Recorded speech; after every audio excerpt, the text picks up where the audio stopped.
Hey guys, Sheldon here, and in this video, we're going to overcome and deal with overwhelm, get our act together, and have a stronger 2020 by using some of my kids' toys, a piece of paper, and a pen. And we're doing that right now.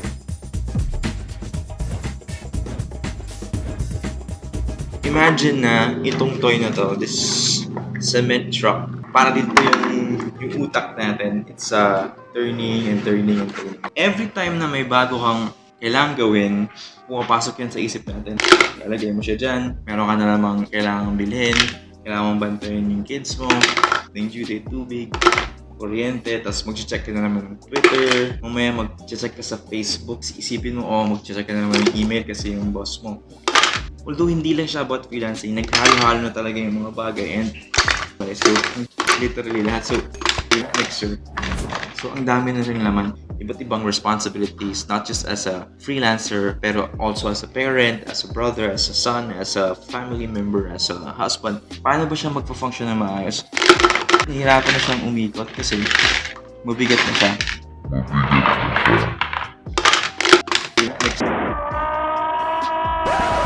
Ang gagawin natin ngayon is preno muna tayo with everything that's happening. Sa dami ng mga iniisip mo.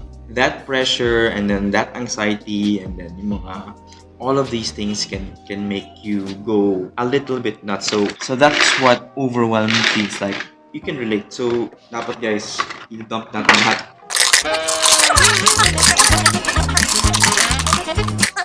Ngayon, mabilis na siya umikot. Itong lahat na nandito sa toys guys, yung mga nakikita nyo ngayon, kailangan nyo siyang nagawa mo siya yung ganyan. Literally, tinapon mo siya sa lahat ng nasa isip mo. So, lahat ng worries mo, lahat ng concerns mo, lahat ng iniisip mo, anything that is on your mind, literally, don't be shy. Huwag ka munang mamili. Don't sugarcoat it. Be honest with yourself. Lahat ng mga things na pinabalak mong gawin, yung nasa puso mo na gusto mong gawin ngayon, yung things na you should be doing, and then yung things na you want to be working on. So, I actually got this format from the bullet journal method ni Ryder, Carroll, and nakalagay dito yung diagram and kung paano mo siya gagamitin. So, initially though, ang ginawa ko lang is nag-dump lang talaga ako ng lahat ng pwede kong i-dump.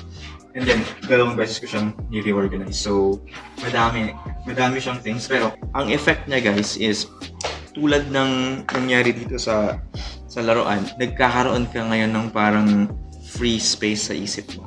So, that's actually the phase 1. Yung letter P dun sa PRENO Method, that is the perform a brain dump. So, that's what we're calling the first phase of this specific method, which is doing a brain dump. Huwag ka muna mag-discriminate. Lahat ng mga things na ilagay mo lang lahat, perform brain dump. Few moments later. Anyway guys, balik muna tayo dito sa office kasi magulo na sa likod kasi gising na si Bibi, so siya na ako naglalaro ng mga toys niya. Anyway, so yun nga, di ba? If you were able to learn something out of that physical na demonstration of our thoughts na nangyayari siyang gano'n, na nahihirapan talagang umikot yung utak natin because yun nga, it's being plugged up with several things going on at once. It's easy to actually do that now and perform this now, and you can see the importance of doing this now because nandiyan na yung physical na manifestation. So, is that doing this is guys, sobrang grabe yung feelings, really crucial for me na nakapag-brain dump ako.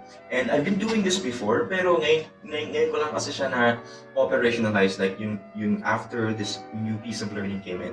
So, this system pala guys is coming from the actual bullet journal method, which is originated by Ryder, Carroll. So, ito yung book na yun. Ito yung book that actually where you learn everything about how to organize your thoughts, and para din, meron din actually guide dito. And I'm going to include this as a download so you can guys print it out and isulit nyo rin dito, mag-brain dump din kayo kagad so that for the year you have more clarity. And alam natin, this 2020, it's such a romantic year. I know, parang parang may magic siya, sabihin na natin kasi you're stepping into a new decade, 2020s na, so it's the 20s na. Right? You're also stepping into a new year, and then 2020 for me, that feels like 2020 vision. So pag may 2020 vision ka, that means you're clear on your goals, you have clarity on your dreams, and you have clarity na rin kung sino ka as a business and as a freelancer.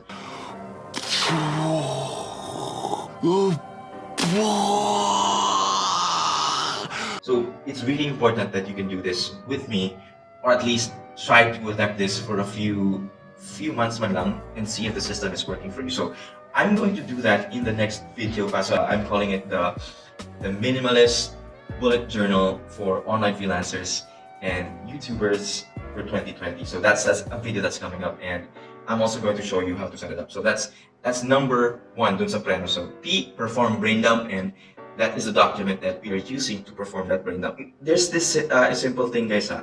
The reason why nasa papel siya, my notion dito that I'm only learning right now is that they all have to fight for the right to live in your headspace. So ibig sabihin, what you do pala, guys, is pagkatapos mong isulat dito lahat ng mga concerns mo, lahat ng mga things that are bothering you, lahat ng mga iniisip mo for the future, yung mga worries mo for your kids, yung mga worries mo for your aging parents, yung mga worries mo for the bills sa bahay, nasisira, repairs, may bagyo tayo ngayon, all of those things are coming into your head and taking up space, taking up room dun sa creativity that we could all have been using instead. But what this thing does is to literally clear away all of those thoughts and put it on paper para makaikot ulit yung utak natin. So what I did, 2 beses ko siya ginawa. I'm actually planning to do it 1 more time. Kasi nga, yung unang beses, yung mga kinulayan ko lang dyan, yan yung things na super important lang pala. So out of the, ilan ba to? 50 or 40 things na nasa listahan na to, it turns out, meron lang palang 8 or 7 na kailangan ko siyang gawin in order for me to move the needle in my business, my relationships, and my success. So dun sa things na kailangan para sa buhay natin, meron palang konting things na we need to focus on. And then, nung naikutan ko na siya, ginawa ko na siya ng 1 beses, dumami na naman siya kasi marami pang things na hindi pa na nagagawa. So, medyo nakaka-ano nga siya, pero we have to be honest with ourselves and we have to learn how to really prioritize for this 2020. So, ito yung gagawin natin, guys, in that next video. So watch out for that. And also download the document na ginawa by hand ni Christina. And yun, shoutout pala Christina. She's working directly with Ryder Carroll himself. She's working, as in talagang with the man who invented the bullet journal method. So nakakabilin yung aspect na yan. So now we go to RE, which is reset. So the reason why many people lead to burnout, like many people are always feeling burnt out, and you know this in social media, people are always complaining, people are really just tired about everything. Kasi yung pala, even with all of the normal precautions like eating well, doing exercise, that helps against burnout. Pero the leading cause pala of doing burnout, of getting into burnout, is having too many mental sprints or work sprints, or like yung parang to build up towards a dream or a goal, like hustling towards hitting a quota, working the hours that you need for a client, getting the number of clients that you need for a specific month for your business numbers. All of those things, you are sprinting towards that. So you are expending mental energy and your time, your focus and time towards that goal. So mahirap siyang i-stop kasi that's how our culture is wired. Yung community natin, like Carroll siya. I want people to be happy and be self-aware. Do I believe that work ethic is a foundational piece of success? Yes, I do. Do I want anybody ever to work so much that they get depressed? Of course not. And ultimately, it leads to burnout. So it's important really to have clarity for 2020. Kaya dun sa reset, what we do for a reset is, again, with the start of this year, of the start of the decade, we have to think about how we can simplify our days and simplify our goals. Kumbaga, hindi natin nalagyan ng sobrang daming goals. We have to scale down on that. We have to, kung may mga habits kang tinitrain and you're working on 20 or 15 habits, like drink more water, get more sleep, go exercising, go jogging, take cold showers. Kung madami kang things na tinatry tapos hindi nag-work, nag-fail ka, nag-miss ka ng days, that means na again, you're fatiguing your brain, your system, and you're burning out.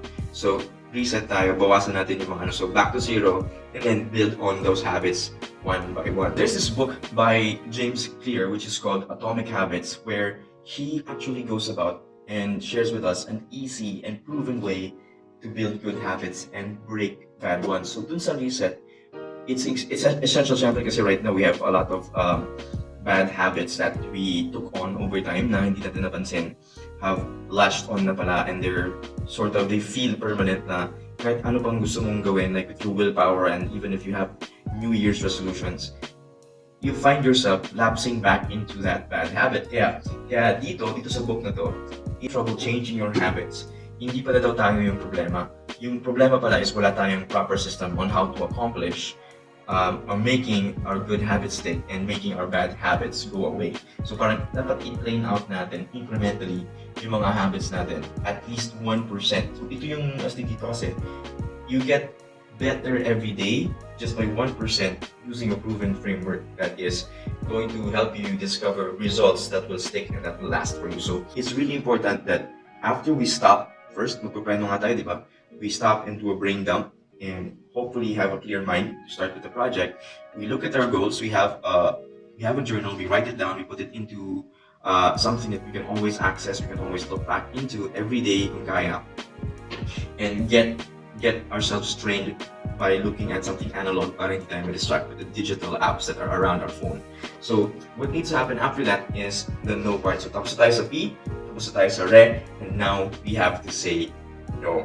No. So this is the important thing, guys.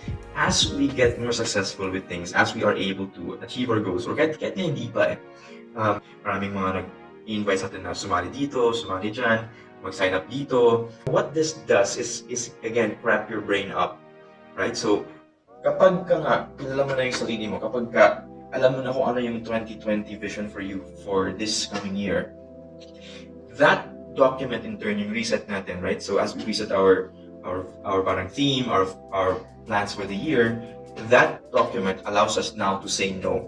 It allows us to say no to things that otherwise would derail us from that original goal. So dapat we should be able to see yun nga, yung sa book natin or sa journal natin na ito yung goal natin, this is what we have to focus on this year. And this actually gives us the freedom to say no to a lot more things. So, ito pa yung astig. Sabi ni Warren Buffett dun sa isang friend niya na tinutulungan niya, okay, list down the 25 things that you would like to achieve in a piece of paper. So, sinulat niya nga. So, does that sound familiar, guys? It looks like a brain dump piece of paper, di ba? Sabi ni Warren Buffett, list down 25 things that you want to pursue. So, sinulat naman ng friend niya, sinulat niya lahat. Okay, here are the 25 things that I want to do. And sabi ni Warren, okay, great. Now, I want you to specifically circle only 5 things that you want to be successful in right now, and let me know what those are.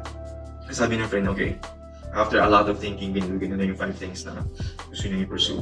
Sabi niya, okay, here are the 5 things, and here the rest are the 20 things down here are what I'm gonna do in my spare time, or if I have extra energy to do it, I'm gonna pop in and check on it and try to do this in my spare time. That's where you have it mixed up, my friend. Sabi na, dapat the 20 things that are not circled are the must avoid at all costs list. So, yan yung bago mong list, yung 5 things na gusto mong i-focus on this year or in your career. Do them first until successful. Tapos yung 20 other things dyan sa listahan mo, must avoid list siya. So, anytime na meron kang nakitang thing na nandyan sa must avoid list and nakita mo siya sa notebook mo, totally avoid that muna so that you can focus on that. So, if it's making money, there are so many different ways of making money online. Hindi na yan I'm singing to the choir here. I'm preaching to you guys in online freelancers naman tayo lahat dito. We all run our own businesses. We are our own bosses. You can earn money from practically any kind of thing online right now, be it in copywriting, SEO, web design, graphic design, video editing like me, video strategy, marketing, all of those content, everything that you can do to help a business get more customers, drive more leads and get more sales and actually retain more of their clients. That's gonna help you earn money. And that's even not talking about kung gusto mo pang magsariling business, like you have e-commerce, you have all those different options that you can do. So diba, dun pa lang sa kasabi ko sa'yo, parang ang sakit na sa ulo.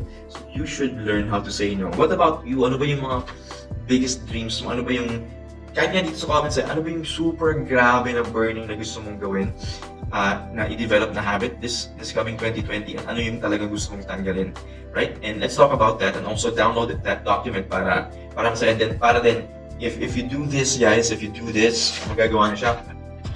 It will set you in the mood para i-smash yung like button na yan and also share it with your other friends who you feel will need this specifically for their lives. Lalo na din pag magulo talaga yung buhay nila and they feel na sobrang na-oppress sila ng mundo. That is the PRENO Method by Ryder. So, PRENO. I'm gonna reiterate that now. Ito yung TLDR version, guys. PRENO. Perform brain dump, do a reset sprint, and say no. That is the PRENO method. And thank you for watching this. And in the next video, we're going to make a bullet journal that is minimalist for online freelancers and YouTubers like me. So that's it. Again, bye-bye. And then smash that like button ulit. Wala lang para masaya. Bye-bye.